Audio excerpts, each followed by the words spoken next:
Hey everybody, Greg Rice, not in the bucket today. I'm at the home studio, hanging out with Chi-Chi, my bodyguard. And I want to make this video to go over what your options are if you want to file an eviction, but your property's not lead conformant. As you know, October 1st, the Department of Health, along with the Attorney General's office and the state government, obviously, have implemented a law that requires you to register your property and also provide active lead conformance certificates.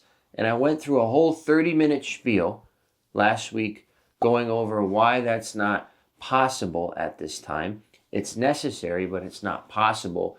But there are thousands, tens of thousands of people now that aren't registered, don't have certificates, and they want to file an eviction. What do? So what you do is this. You terminate the tenancy. Okay? Today, October 18th, for example, if I wanted to terminate a month-to-month tenant, I could do so by giving all of November and a December 1st move-out date. That's how it would go. Then on December 1st, if the tenant does not vacate voluntarily, we would file an eviction. That's how we would do it for our clients. But if your tenant has an active lease, you cannot terminate their tenancy. So say a tenant just moved in September. They didn't pay October's rent. Their lease expires next September. You can't terminate. You have to wait till the end of the lease to terminate. All right? And you can't file a non-payment case because you don't have an active lead conformance certificate. So you are absolutely screwed in that situation. You must get your lead conformance certificate.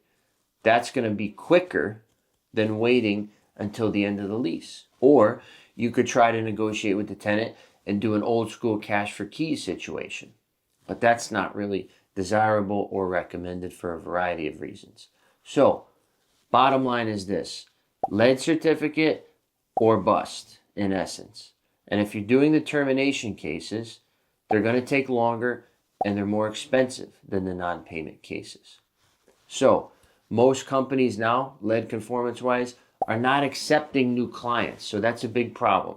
So that's why I advocated for a 24-month moratorium in my last video. So I highly recommend that you contact the applicable state senator and state representative where your property is located.